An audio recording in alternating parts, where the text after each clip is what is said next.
Hi there, thanks for watching another Saasu training video. In this video, I will run through with you how to claim entitlements using a Payrun. As we have gone through Payruns before, you will know that Payruns is designed for processing of payroll entries for more than one staff member. I'm currently in the Payrun screen, and here we can see all historical Payruns that have been processed. What we want to do now is to show you what the current Payrun would look like before and after we claim an entitlement for one of the employees. So we'll just make sure that the pay date is correct, and we'll click on Start Payrun. Okay, so we have our draft payslips and a couple of messages we'll just quickly run through. So the first one is just to inform us to check the draft and make sure that it's correct before we approve. If we need to change anything, we cancel Payrun, make the changes, and rerun the Payrun. We also have some messages for Payrun waiting approval, so let's click on that. Okay, so it's telling us that Bradley Charles is less than or equal to 0. This is probably because Bradley Charles enters his timesheets, and for the month of January, he hasn't entered in any timesheets. So let's have a look at the draft payslips to be able to clearly identify what these are. Okay, so yes, Bradley Charles is a casual and he hasn't worked any time in the period for the pay run, so his net pay is 0. If you scroll down further, we'll see Claire Jones. Now Claire will be claiming some entitlements, so at this stage we shall just look at the payslip before the changes are made. And going further down, we have John Smith. His pay rate's still the same, and Shane's as well. Okay, so if we scroll back down to Claire, well, we'll just remember that under pay items, there's only base pay hourly, and we have the other standard entries, including the leave entitlements. Okay, so I'm just going to close out of this. That was just to demonstrate the normal pay run without claiming entitlements. I will now cancel this pay run. And let's go to our employees list, as this is where we begin to change our next pay. So we want to claim some entitlements for Claire, as she's taken 2 days off annual leave and 1 day as sick leave. What we'll do is, instead of clicking on the edit button, where we will edit the employee record, we will click on the next pay button, which is the forward arrow. So clicking this will give us a brand new pop-up window.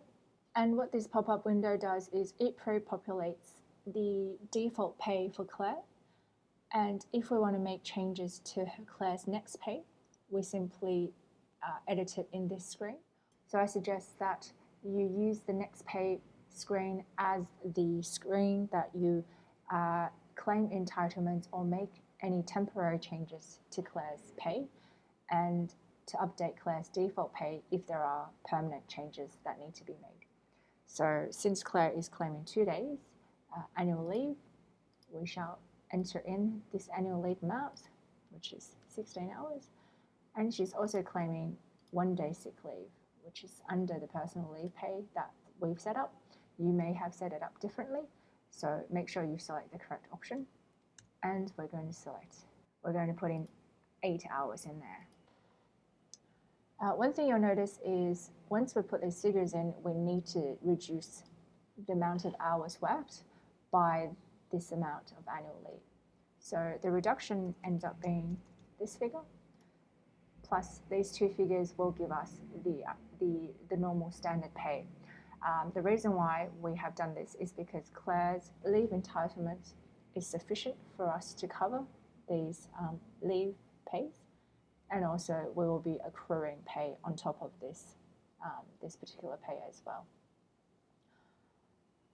Alrighty, the next thing we can do is we can be a bit more specific. So we can write a note here to say when the pay is being claimed.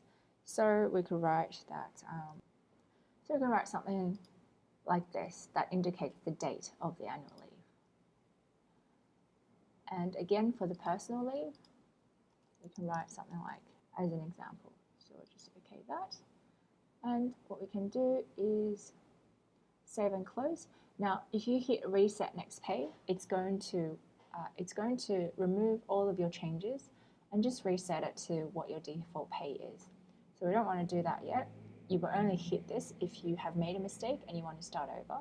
What we want to do is click save and close. Okay, so next pay has been saved. We will now go ahead and rerun the pay run.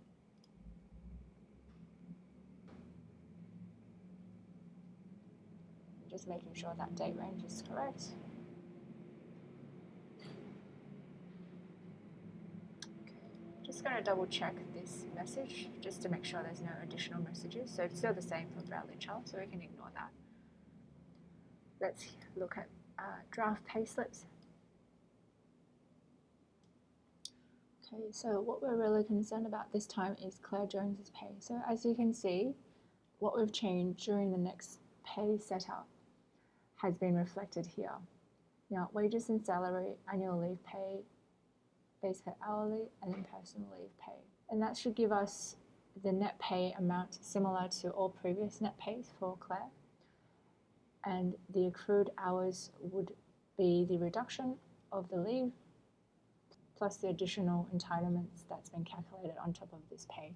And you'll see that the ampersand doesn't actually come through, so we will just edit the pay so that there is no ampersand there. So I'm just going to close this, cancel the pay run,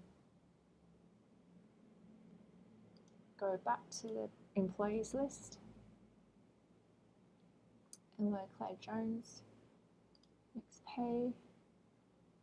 And I'm going to just click on that note again. So I'm going to remove this. I'm just putting the word and. Save and close that. Run pay run. Okay, we'll start again. So every time you need to make changes, make sure you cancel pay run before you make changes. Otherwise, it doesn't actually affect the pay slips that come through.